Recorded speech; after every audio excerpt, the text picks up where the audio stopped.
Study with Lokesh साड़ा YouTube channel पर। और आज हम लेके आए हैं आपके एक नई योजना कुसुम योजना। कुसुम योजना जिसके रेफरेंस में अगर हम बात करें तो अभी हाल में इसी कुसुम योजना के अंतर्गत राजस्थान सरकार ने एक बड़ा अचीवमेंट लिया है। इस कुसुम योजना के अंतर्गत राजस्थान ने भारत में प्रथम स्थान प्राप्त किया। पहले हम बात करेंगे कुसुम योजना है क्या। कुसुम योजना का संबंध कौन से सेक्टर के अंतर्गत माना जाता है, उस पर भी हम ये थोड़ी सी बात करेंगे। यहाँ पर अगर बात करें तो भारत एक कृषि प्रधान देश, और इस कृषि प्रधान देश में जो लगभग 30 मिलियन पंप सेट है, और इन 30 मिलियन पंप सेटों में 20 मिलियन पंप सेट तो डीजल पंप सेट है, जो यानी कि डीजल से लाइट डेवलप करके और उनसे ये कहा जाता है कि सिंचाई के लिए पानी का प्रयोग किया जाता है। दूसरा 10 मिलियन पंप सेट है, वो इलेक्ट्रिसिटी पर डिपेंड है। वहाँ पर लाइट के माध्यम से ये कहा जाता है कि सिंचाई की जाती है। तो इस प्रकार आपके इन 30 मिलियन पंप सेट जो पूरे भारत में किसानों को सिंचाई के लिए सिंचाई के लिए सहायता प्रदान करते हैं। अब स्थिति ये आ रही है कि जैसा कि आप देख रहे हो कि जो डीजल पे अगर हम बात करें, जो डीजल से चलने वाली पंप सेट है, वो वहाँ पर डीजल की जो बढ़ती हुई कीमतें हैं, यानी कि जो डीजल और पंप सेट के मध्य कंपटीशन चल रहा है रेट की इंक्रीज में, तो उसको देखते हुए अगर इसमें दूरदर्शिता को ध्यान में देखें तो आने वाले समय में जो एग्रीकल्चर है वो बड़ी कॉस्टली होने वाली है। तो हमें एक माध्यम, एक ऐसा उपाय सोचना जरूरी है ताकि हम इस डीजल को उस जगह प्रतिस्थापित कर सकें। उसी तरीके से अगर हम लाइट्स पे बात करें, यानी कि इलेक्ट्रिसिटी पे बात करें, तो आपकी जो इलेक्ट्रिसिटी है वो इलेक्ट्रिसिटी भी कोयलों की मांग के साथ या कोयलों की कीमतों में वृद्धि के साथ उसकी भी जो ये कहा जाता है कीमतों में वृद्धि होगी। तो जब ये दोनों के दोनों जो संसाधन है, यानी कि कोयला और डीजल, जनरली आने वाले कुछ समय में इनकी कीमतों में वृद्धि होना निश्चित है। और इसी चीज को ध्यान देने के लिए जब इन दोनों की कीमतों में वृद्धि होगी तो हमें ये याद रखना चाहिए कि आपकी किसान की जो लागत है उसमें भी वृद्धि होगी। हिंदुस्तान में शुरुआत से किसान या अगर हम कहें तो पहले से ही किसान आर्थिक बोझ से दबा हुआ है, और अगर इनकी कीमतों में और वृद्धि होती है तो ये हमें एक विचारणीय मुद्दा होगा कि भारत की जो 70 से 75% जो जनरेशन है जिस सेक्टर पर डिपेंड करती है, अगर वो कर्जदार की स्थिति में हो जाती है तो भारत का जो इंफ्रास्ट्रक्चर का ढांचा है वो बड़ा प्रभावित हो सकता है। और इसी को ध्यान में रखते हुए भारत सरकार ने कुसुम योजना शुरू की।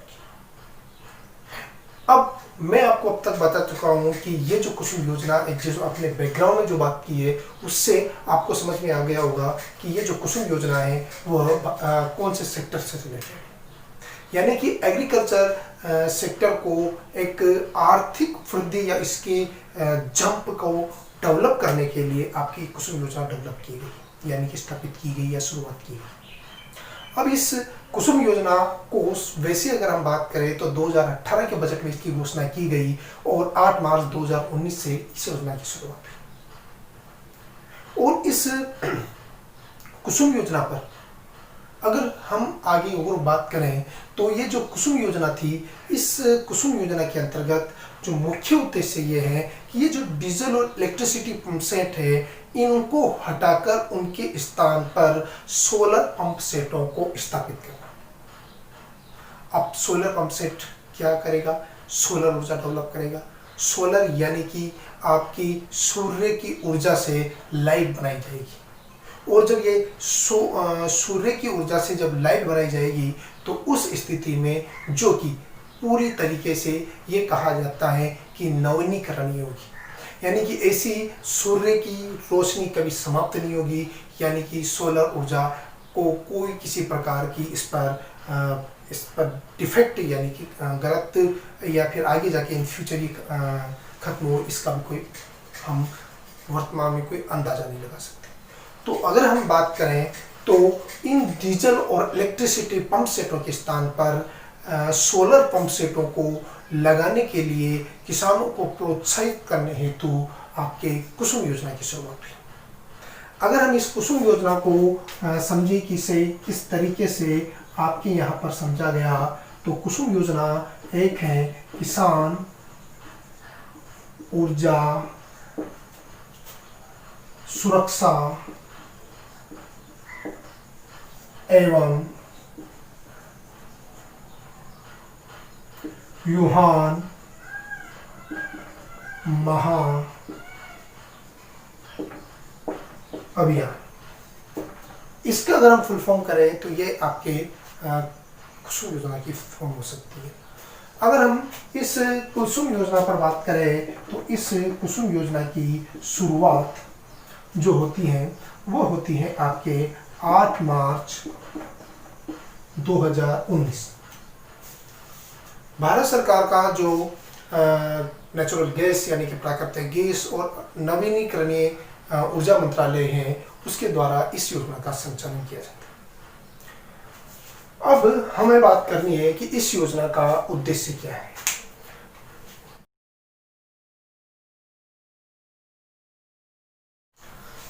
हेलो फ्रेंड्स, अब हम बात करते हैं इस कुसुम योजना के जो उद्देश्य हैं।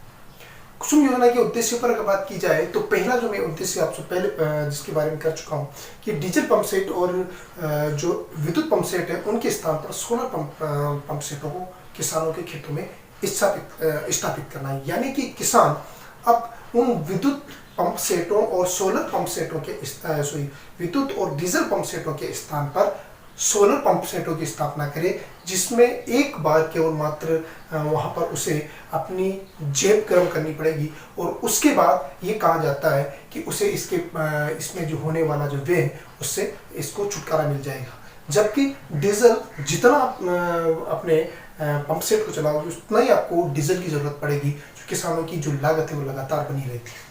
उसी तरीके से आपको लाइट जो इलेक्ट्रिसिटी का बिल है वो भी उसी के अनुसार जितना आप चलाओगे उस पर यूनिट के अनुसार से आपको उसको देना पड़ेगा, पे करना पड़ेगा। लेकिन अगर यहाँ पर सोलर पंप सेट हो गया तो उसके बाद किसानों को एक बार पैसा लगाने के बाद उधर देखने की जरूरत नहीं है। यानी कि किसानों की यहाँ पर लागत में कमी की जा रही है और उसको इनडायरेक्ट प्रॉफिट की तरफ भेजा जा रहा है।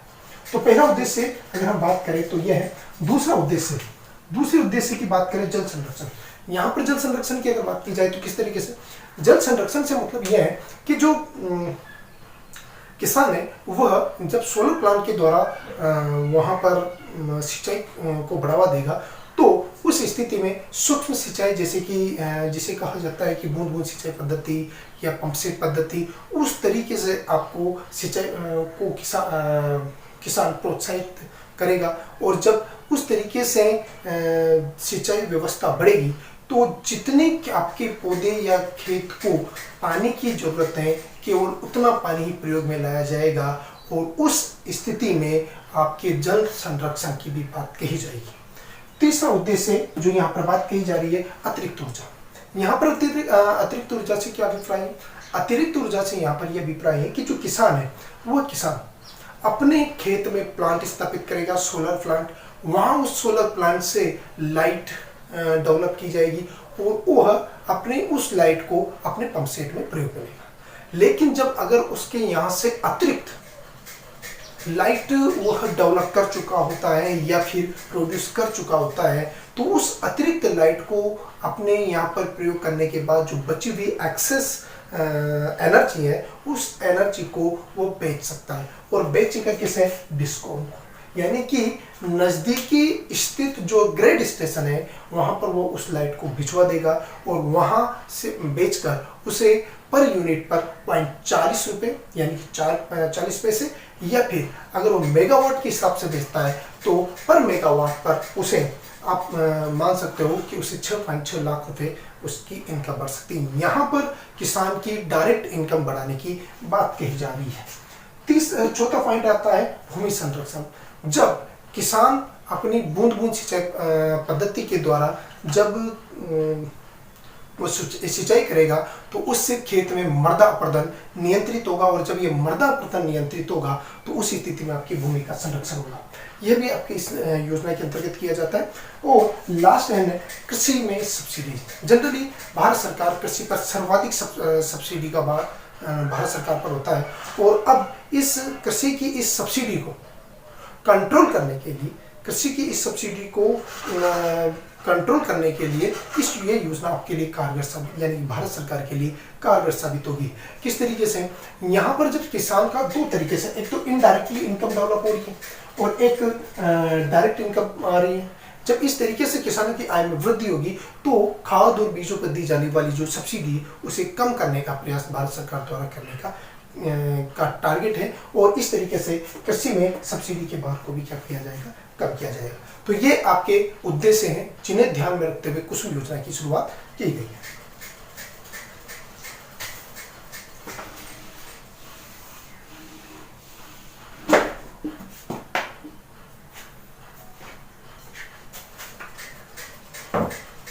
अगला हम बात करेंगे वित्तीय भाग, यानी कि वित्तीय सहायता। कुसुम योजना के अंतर्गत जो वित्तीय सहायता है वो वित्तीय सहायता किस तरीके से प्राप्त होगी, यानी कि वैसे कुसुम योजना की बात की जाए कि ये केंद्र सरकार की योजना है, केंद्र प्रवर्तित योजना है, लेकिन इस केंद्र प्रवर्तित योजना में आपके केंद्र को भी का सपोर्ट होगा और इसमें राज्य सरकार भी सपोर्ट करेगी। इस तरीके से अगर हम बात करें तो ये आपके केंद्र और राज्य जो अनुपात है वो इस तरीके से होगा। यहाँ पर 30% जो हिस्सा है वो केंद्र सरकार द्वारा वहन किया जाएगा उस प्लांट का, और 30% हिस्सा है वो राज्य सरकार द्वारा वहन किया जाएगा, और 40% हिस्सा स्वयं किसान इसको वहन करेगा। तो इस तरीके से अगर हम बात करें तो एक प्रोजेक्ट में अगर एक सोलर प्लांट में 1 लाख रुपए का खर्च आता है तो इसमें 30,000 रुपए आपकी केंद्र सरकार देगी और 30,000 रुपए आपकी राज्य सरकार द्वारा दिया जाएगा, और शेष 40,000 रुपए आपके किसान द्वारा दिया जाएगा।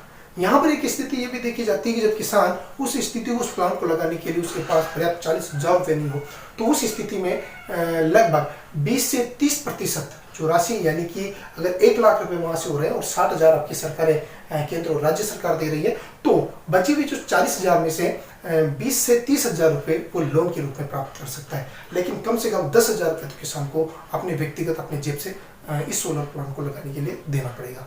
तो इस तरीके से ये कहा जाता है कि यह इसका वित्तीय सहायता है, लेकिन ये सामान्य राज्यों में है। लेकिन अगर बात की जाए आपके पहाड़ी राज्यों की, पहाड़ी राज्यों के अलावा बात की जाए पूर्वोत्तर राज्यों की, और पूर्वोत्तर राज्यों के अलावा केंद्र शासित प्रदेश, अगर इनकी बात की जाए तो यहाँ पर ये जो वित्तीय सहायता है कुछ चेंज हो जाती है। जो ये केंद्र सरकार का भाग है वो बढ़कर 50% हो जाता है, राज्य सरकार का वही 30% रहेगा, और यहाँ पर किसान का कितना रह जाता है, 20% रह जाता है। यानी कि वहाँ पर केंद्र सरकार के जो सपोर्ट या जो उसकी हिस्सा है वो बढ़ जाता है। यानी कि अब 1 लाख पूर्वोत्तर राज्यों या इन केंद्र शासित राज्यों में अब 1 लाख रुपए अगर किसी सोलर प्लांट पे लगते हैं तो उस प्लांट के 50,000 रुपए केंद्र सरकार वहन करेगी, 30,000 रुपए आपकी राज्य सरकार वहन करेगी, और किसान को केवल मात्र 20,000 रुपए वहां पर वहन करने होंगे। तो इस तरीके से अगर हम बात करें तो यह वित्तीय सहायता मानी 500 किलोवाट से लेकर 2 मेगावाट ये कैपेसिटी है। उस कंपोनेंट ए के अंतर्गत जो प्लांट है उस प्लांट की जो कैपेसिटी है वह आपके उसके द्वारा 500 केवी से लेकर 2 मेगावाट ऊर्जा डेवलप की जा सकती है।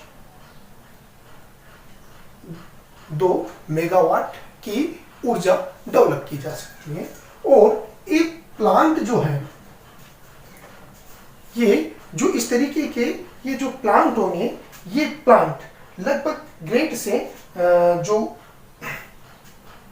ग्रेड से इनकी जो दूरी है वो लगभग 5 किलोमीटर, जो हम पहले बात कर चुके हैं।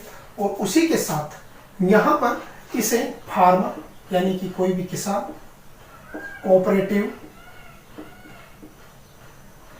कोऑपरेटिव एजेंसी, पंचायत पंचायत कोई भी इस कंपोनेंट ए को की शुरुआत कर सकता है। और इसके अंतर्गत वो जो मैं पहले आपसे बात कर चुका हूँ कि 0.4 यानी 40 पैसे पर यूनिट के हिसाब से इस लाइट को किसान डिस्को में या उस जो ग्रेड है उस ग्रेड पे क्या कर सकता है, बेच सकता है। दूसरा कंपोनेंट बी। कंपोनेंट बी पर अगर हम बात करें तो इस कंपोनेंट बी में पहली जो चीज कही गई है कि इसके अंतर्गत 17.5 लाख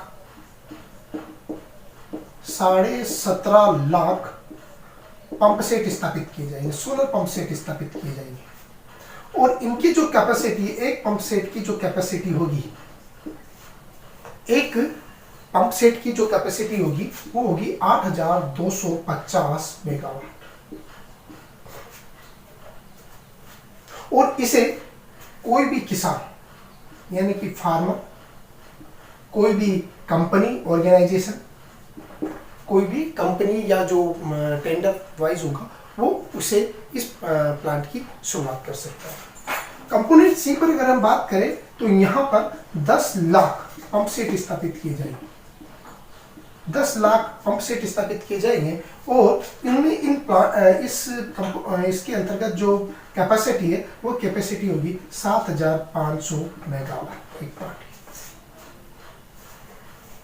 एक प्लांट की जो कैपेसिटी है वह 7,500 मेगावाट है। यहाँ पर अगर हम बात करें तो कंपोनेंट बी और कंपोनेंट सी, इन दोनों पर बात करें तो इसके अंतर्गत जो हॉर्स पावर है, एक जो वहाँ पर लाइट का जो यूज करेगा किसान, उसमें जो ट्रांसफार्मर होगा उसका जो हॉर्स पावर है वह रहेगा 7.5, यानी कि यहाँ पर वह 7.8 HP से अधिक उस ऊर्जा का, एनर्जी का वहाँ पर अपने खेत के लिए प्रयोग में कर सकता है। मिनिमम उसे कम से कम 7 हॉर्स पावर का प्लांट तो उसके लिए खुद को डेवलप करना पड़ेगा, एनर्जी तो उसे खुद के लिए डेवलप करनी पड़ेगी।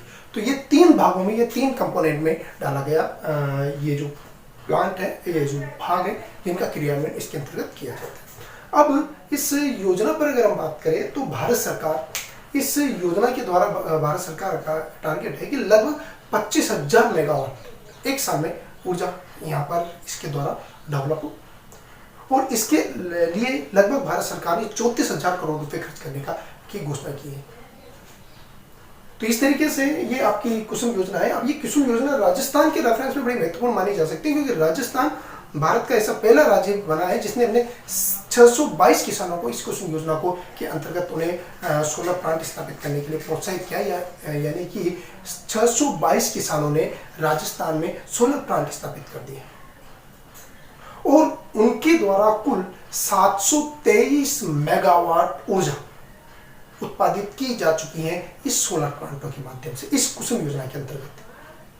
इस वजह से इस कुसुम योजना का जो फर्स्ट हैंड यानी कि जो प्रथम स्थान जो प्राप्त करने वाला भारत का एकमात्र राज्य है वो है राजस्थान। इस वजह से राजस्थान के रेफरेंस में बड़ी महत्वपूर्ण मानी जा सकती है। ये आपकी कुसुम योजना है। अब अगली हम कुछ नई योजना को लेकर आएंगे। उसके बाद अपनी जो हिस्टोग्राफी की श्रृंखला चल रही है उस हिस्टोग्राफी की श्रृंखला में हम राजस्थान हिस्ट्री को भी लाने वाले हैं, क्योंकि राजस्थान पुलिस का एग्जाम आपके लिए इसको डेट फिक्स कर दी गई है और उसी को ध्यान में रखते हुए हम राजस्थान हिस्ट्री को देंगे। लेकिन राजस्थान हिस्ट्री की बात होगी एक आपके कुछ नई कहानियाँ, किस्से कहानियों के साथ जो राजस्थान की हिस्ट्री को बड़ा रोमांचकारी बना देती है। हम उस कहानियों का भी यहाँ पर जिक्र करेंगे। और अगर आपको ये वीडियोस ठीक लग रहा हो तो आप इस YouTube चैनल को सब्सक्राइब कीजिए और ताकि हम और लगातार कमेंट कीजिए ताकि हमें पता चल सके कि हमारे यहाँ पर कौन सी गलतियाँ रह गई है और हम इसे आगे बढ़ाने के लिए क्या कर सकते हैं। Thank you.